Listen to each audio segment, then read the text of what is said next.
പ്രതികേട്ടാ നമസ്കാരം. നമസ്കാരം. പ്രതികേട്ടാ, ഈ കേരള പോലീസ് വളരെ കേൾവി കേട്ട പോലീസാണ്. ജനമൈത്രി പോലീസ് എന്നാണ് നമ്മൾ പറഞ്ഞിരുന്നത്. ഇപ്പോൾ അത് ജനവിരുദ്ധ അല്ലെങ്കിൽ ജനശത്രു പോലീസായി മാറിയിരിക്കുകയാണ്. ഏറ്റവും ഒടുവിൽ പത്തനംതിട്ടയിൽ ദമ്പതികൾ ഇന്നലെ രാത്രി ആക്രമിക്കപ്പെട്ട സംഭവം തെളിയിക്കുന്നത് പോലീസ് നിയമപാലകരല്ല, നിയമലംഘകരാണ് എന്നുള്ളതാണ്. എന്താണ് അങ്ങയുടെ അഭിപ്രായം? പത്തനംതിട്ട സംഭവം അങ്ങ് അറിഞ്ഞിരിക്കുമല്ലോ, എന്താണ് അതിനെക്കുറിച്ച് പറയാനുള്ളത്? അല്ല, പത്തനംതിട്ടയിലുണ്ടായ സംഭവം ഒരൊറ്റപ്പെട്ട സംഭവമാണ് എന്ന് നമുക്ക് പറയാൻ പറ്റത്തില്ല. അതിന് കാരണം എന്ന് വെച്ചാൽ കേരളത്തിലെ പോലീസിൻ്റെ കുറേ നാളത്തെ വെച്ചാൽ കേരളത്തിലെ പോലീസിൻ്റെ വളരെ പഴയ ചരിത്രവും പുതിയ ചരിത്രവും എടുത്താലും നമുക്ക് ഈ പത്തനംതിട്ട സംഭവമായിട്ട് കൂട്ടി വായിക്കുമ്പോൾ അതൊരൊറ്റപ്പെട്ട സംഭവമല്ല. പോലീസ് എങ്ങനെയാണ് പോലീസ് പ്രവർത്തിക്കേണ്ടത്, എങ്ങനെയാണ് പോലീസ് ജനങ്ങൾക്ക് ഉപകാരപ്രദമാകേണ്ടത് എന്നുള്ളതിന് നേരെ വിരുദ്ധമായ സമീപനമാണ് കേരള പോലീസിൻ്റെ ഭാഗത്ത് നിന്ന് പലപ്പോഴും ഉണ്ടായിക്കൊണ്ടിരിക്കുന്നത്. ഇത് നമുക്ക് സമീപകാലത്ത് നിരവധി സംഭവങ്ങൾ നമ്മുടെ മുമ്പിലുണ്ട്. വളരെ നേരത്തെ തന്നെ ലോക്കപ്പിലിട്ട് കൊല്ലുന്നത് മുതൽ ഹെൽമറ്റ് വേട്ടയുടെ പേരിൽ എറിഞ്ഞു പിടിക്കുന്ന, ടു വീലറിൽ പോകുന്ന ആളെ എറിഞ്ഞു പിടിക്കുന്ന പോലീസിൻ്റെ വളരെ വികൃതമായ ഒരു മുഖം നമ്മുടെ മുമ്പിൽ, കേരള പോലീസിൻ്റെ വളരെ വികൃതമായ ഒരു മുഖം നമ്മുടെ മുമ്പിലുണ്ട്, വളരെ സജീവമായിട്ട്. പക്ഷേ അതൊരു പോലീസിനെ മൊത്തം അടച്ചാക്ഷേപിക്കുന്ന ഒരു പ്രസ്താവന നടത്താൻ ഞാൻ തയ്യാറുമല്ല.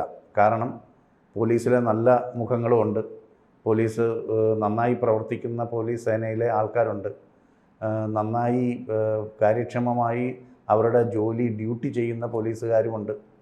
പക്ഷേ അങ്ങനെയൊക്കെ വരുമ്പോഴും ഇത്തരം ആൾക്കാർ കുറച്ച് പേർ മാത്രം മതി ആ സേനയ്ക്ക് മുഴുവൻ അവമതിപ്പുണ്ടാക്കാൻ.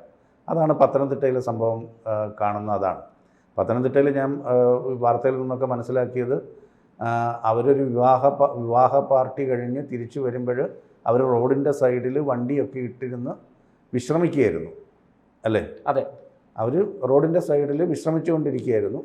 അപ്പോൾ അവർ സെൽഫി എടുക്കുകയും അവർ സാധാരണ ഒരു ലെഷർ ടൈം അവർ ചെലവഴിക്കുന്ന രീതിയായിരുന്നു. ആ സമയത്താണ് ഒരു പ്രകോപനവും ഇല്ലാതെ പോലീസ് ഈ അക്രമം കാണിച്ചിട്ടുള്ളത്. എസ്ഐയും 4-5 പോലീസുകാരും. അപ്പോൾ എന്തെങ്കിലും ഒരു കാരണം, അവരൊരു ട്രാഫിക് റൂൾ വയലേറ്റ് ചെയ്തോ, അല്ലെങ്കിൽ അവിടെ എന്തെങ്കിലും ഒരു കുറ്റകൃത്യം നടന്നോ, അല്ലെങ്കിൽ അവിടെ മറ്റുള്ളവർക്ക് ശല്യമാകുന്ന തരത്തിൽ എന്തെങ്കിലും, അതൊന്നും ഉണ്ടായിട്ടില്ല. ലോ ആൻഡ് ഓർഡർ ഇഷ്യൂ ഒന്നും ഇല്ലാതെയാണ് ഇവർ എസ്ഐ ജിനു എന്ന് പറയുന്ന എസ്ഐയും 4 പോലീസുകാരും ചേർന്ന് ഇവരെ ആക്രമിച്ചത്. അപ്പം കഴിഞ്ഞ ഞാൻ ആദ്യമേ പറഞ്ഞത് വളരെ പണ്ട് മുതലേ ഉള്ള പോലീസിൻ്റെ ഒരു പ്രവർത്തന ശൈലി നോക്കിയാലും ഈവൻ പോലീസിനെ കുറിച്ച് ഇത്തരം ആക്ഷേപങ്ങൾ ഒരുപാടുണ്ട്. പക്ഷെ കഴിഞ്ഞ 10 കൊല്ലത്തെ പോലീസ് നമ്മളൊന്ന് വിശകലനം ചെയ്താൽ 10 കൊല്ലത്തെ പോലീസ് ശരിക്കും കയറൂരി വിട്ടിരിക്കുന്ന ഒരു പോലീസാണ്. ജനങ്ങളുടെ സംരക്ഷകരാകേണ്ട പോലീസ് എങ്ങനെ ജനങ്ങളുടെ അന്തകന്മാരായി മാറുന്നു എന്നുള്ളതിൻ്റെ നിരവധി ഉദാഹരണങ്ങൾ ഈ കഴിഞ്ഞ 10 കൊല്ലത്തിൻ്റെ ഇടയ്ക്ക് ഉണ്ട്. സർക്കാർ വളരെ എന്തെങ്കിലും ഒരു ഇഷ്യൂ ഉണ്ടാകുമ്പോൾ പോലീസിലെ ക്രിമിനൽ വൽക്കരണത്തിനെതിരെ പ്രതിപക്ഷമൊക്കെ വളരെ ശക്തമായ ആരോപണങ്ങൾ ഉന്നയിക്കുമ്പം സർക്കാർ ചില പുറം തൊലിയിൽ ചില മുറിവുണക്കുന്ന തരത്തിൽ മരുന്നൊക്കെ പുരട്ടാറുണ്ട്. എന്ന് വെച്ചാൽ പോലീസിലെ ക്രിമിനലുകളുടെ എണ്ണം പുറത്തുവിടുക, അവർക്കെതിരെ ചില നടപടികൾ എടുക്കുക, ഇങ്ങനെയുള്ള കാര്യങ്ങളൊക്കെ ചെയ്യാറുണ്ട്. അത് പറഞ്ഞപ്പോഴാണ് എനിക്ക് ആ കാര്യം അങ്ങയുടെ ശ്രദ്ധയിൽപ്പെടുത്താനുണ്ട് ഒരു കാര്യം. അതായത് നമ്മുടെ ലീഗൽ കംപ്ലയിൻറ്റ്സ് അതോറിറ്റിയുടെയൊക്കെ നിർദ്ദേശപ്രകാരം അല്ലെങ്കിൽ അവരുടെ കണ്ടെത്തലിൻ്റെ അടിസ്ഥാനത്തിൽ 200-ലധികം ക്രിമിനലുകളായ പോലീസുകാരെ കാക്കി ഊരിച്ച് സർവീസിൽ നിന്ന് പറഞ്ഞുവിട്ട ചരിത്രവും ഈ സർക്കാരിന് ഉണ്ട്. ഞാൻ പറഞ്ഞത് അതൊക്കെ തൊലിപ്പുറത്തെ വെറും ചികിത്സ മാത്രമേ ആകുന്നുള്ളൂ. ഇപ്പം നമ്മൾ ഈ തിരുവനന്തപുരം ജില്ലയിൽ തന്നെയാണ് നമ്മൾ അടുത്ത കാലത്ത് കണ്ടത്. രാത്രിയിൽ ജോലി കഴിഞ്ഞ് പോകുന്ന ഒരു പോലീസുകാരൻ ഒരു റോഡരികിൽ ഫ്രൂട്ട്സ് കച്ചവടം ചെയ്യുന്ന അവൻ കെട്ടിപ്പൊതിഞ്ഞ് വെച്ചേച്ച് പോയ കട അത് പൊളിച്ച് ഫ്രൂട്ട്സ് മോഷ്ടിച്ചുകൊണ്ട് പോകുന്നത് നമ്മൾ കണ്ടതാണ്. ഒരു 6 മാസമായിട്ടുണ്ട്. ആ പോലീസുകാരനെ സസ്പെൻഡ് ചെയ്തു, അവനെ തിരിച്ചെടുക്കുകയും ചെയ്തു. അവനിപ്പോൾ പോലീസ് സേനയുടെ ഭാഗമാണ്, അല്ലേ? അപ്പം ഇത്തരം ഒരുപാട് പോലീസ് കൈക്കൂലി വാങ്ങുന്ന പോലീസ്, പക്ഷപാതപരമായിട്ട് പെരുമാറുന്ന പോലീസ്, അക്രമങ്ങൾക്ക് കൂട്ടുനിൽക്കുന്ന പോലീസ്, മോഷണത്തിന് പ്രേരിപ്പിക്കുന്ന പോലീസ്, ഇതൊന്നും സിനിമയിലുള്ള കാര്യമല്ല. ഇതൊക്കെ യാഥാർത്ഥ്യമായിട്ട് നമ്മുടെ കൺമുമ്പിൽ നടക്കുന്ന കാര്യങ്ങളാണ്. ഇനി മദ്യ ലഹരി കച്ചവടത്തിന് പ്രേരിപ്പിക്കുന്ന പോലീസ്, അത്തരം പോലീസുമുണ്ട്. നിരവധി ഉദാഹരണങ്ങളുണ്ട്. ഞാൻ ഈ ഉദാഹരണങ്ങളെല്ലാം കൂടെ പറയേണ്ട കാര്യമൊന്നുമില്ല. നമ്മുടെ നാട്ടുകാർക്ക് എല്ലാവർക്കും അറിയാവുന്ന ഒരുപാട് കാര്യങ്ങൾ. അങ്ങ് സൂചിപ്പിച്ചു ഈ കഴിഞ്ഞ 10 വർഷം, അതായത് അങ്ങ് ഉദ്ദേശിച്ചിരിക്കുന്നത് പിണറായി സർക്കാർ 2016 മുതൽ, ശരിക്കും പറഞ്ഞാൽ 9 വർഷം പൂർത്തിയാകുകയാണ്. അതെ. ഈ 9 വർഷം പോലീസിനെ കയറൂരി വിട്ടിരിക്കുന്നു എന്നാണ് അങ്ങ് പറഞ്ഞത്. അത് വാസ്തവത്തിൽ ഒരു രാഷ്ട്രീയ പിടിപ്പുകേടാണോ? അല്ല, ഈ പോലീസിനെ കയറൂരി വിട്ടിരിക്കുന്ന പോലീസ് എന്ന് ഞാൻ പറഞ്ഞ ഒരു കാര്യം, ഇനി പിണറായി വിജയൻ എന്ന മുഖ്യമന്ത്രിക്ക്, ആഭ്യന്തരമന്ത്രിക്ക് പോലീസ് സേന ഇങ്ങനെയല്ല പോകേണ്ടത്.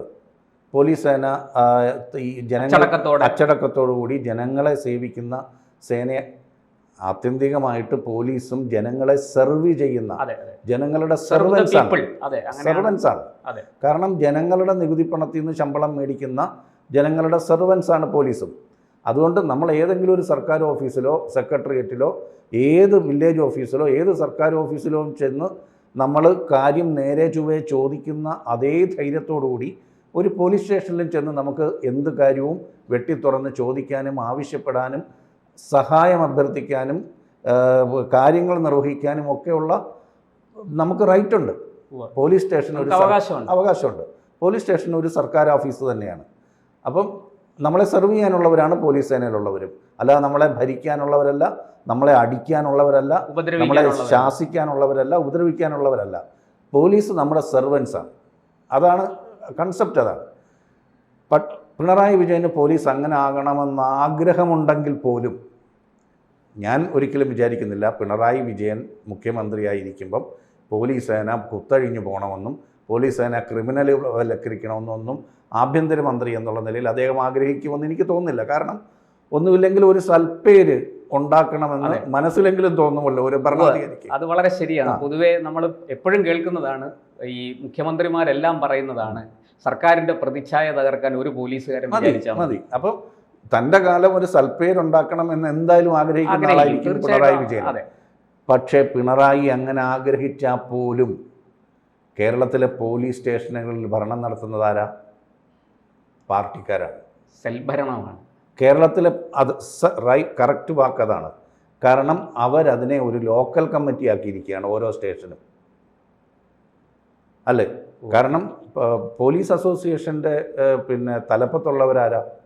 CPM അനുഭാവികളാണ്. അല്ലെങ്കിൽ CPM വൽക്കരിച്ച ഒരു അസോസിയേഷനാണ് പോലീസ് അസോസിയേഷൻ. അപ്പം പോലീസ് സേന മുഴുവൻ, ഞാൻ പറഞ്ഞതിൻ്റെ അർത്ഥം തലപ്പത്തിരിക്കുന്ന പിണറായി വിജയൻ ഇത് നന്നായിട്ട് നടക്കണമെന്ന് ആഗ്രഹിച്ചാൽ പോലും പോലീസിനെ ഭരിക്കുന്നവരായി പാർട്ടി ലോക്കൽ കമ്മിറ്റികളും പാർട്ടിയിലെ ചോട്ടാ നേതാക്കളും മാറിയിരിക്കുന്ന കാലത്തോളം പോലീസ് നേരെയാവുമെന്ന് പറയാൻ പറ്റത്തില്ല. നിഷ്പക്ഷമായിട്ട് സത്യസന്ധമായിട്ട് കാര്യങ്ങൾ നിർവഹിക്കാൻ, ഭരണനിർവഹണം നടത്താൻ പോലീസിനെ അനുവദിക്കാത്തിടത്തോളം കാലം, അനുവദിക്കാത്തത് പിണറായി ആണെന്ന് ഞാൻ ഇപ്പോഴും പറയുന്നില്ല, പാർട്ടിയിലെ ലോക്കൽ ഘടകങ്ങൾ ഓരോ പോലീസ് സ്റ്റേഷനിലും അവർ പറയുന്നതാണ് ഇന്ന് നടക്കുന്നത്. അവർ പറയുന്നതേ നടക്കാൻ പാടുള്ളൂ എന്ന് പാർട്ടി ശഠിക്കുകയും ചെയ്യുന്ന ഒരു അവസ്ഥയാണുള്ളത്.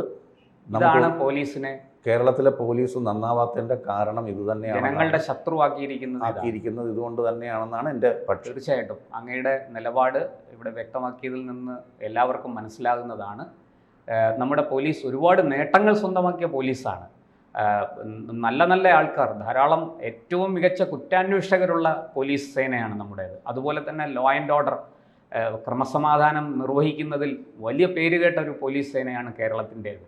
പക്ഷേ രാജ്യത്തിന് മുഴുവനും മാതൃകയായ സ്വിറ്റ്സർലൻഡിലും അവിടെയും മറ്റ് പല വിദേശ രാജ്യങ്ങളിലും പോയി പരിശീലനം സിദ്ധിച്ച ഓഫീസർമാരാണ് നമുക്കുള്ളത്. പക്ഷേ എന്നിട്ടും നമ്മുടെ ഈ സേന ഇങ്ങനെ എന്ത് ചെയ്താലും സംരക്ഷിക്കാൻ പാർട്ടി ഉണ്ട് എന്ന ബോധ്യമാണ് ഈ സേനയെ മോശക്കാരാക്കിയത്. നമുക്ക് ആ ഒരു നിർണയത്തിലേക്ക് എത്താതെ നിർവാഹമില്ല. അത് അധികാരികൾ കണ്ണു തുറന്ന് കാണട്ടെ, ആഭ്യന്തര വകുപ്പ് അത് കണ്ണു തുറന്ന് കാണട്ടെ, ഉന്നത ഉദ്യോഗസ്ഥർ DGP മുതലുള്ളവർ അത് കണ്ണു തുറന്ന് കാണുകയും കാതു തുറന്ന് കേൾക്കുകയും ചെയ്യട്ടെ. നമ്മുടെ പോലീസ് സേന വീണ്ടും അതിൻ്റെ ആ പഴയ പ്രൗഢി വീണ്ടെടുക്കട്ടെ എന്ന് നമുക്ക് ആഗ്രഹിക്കാം.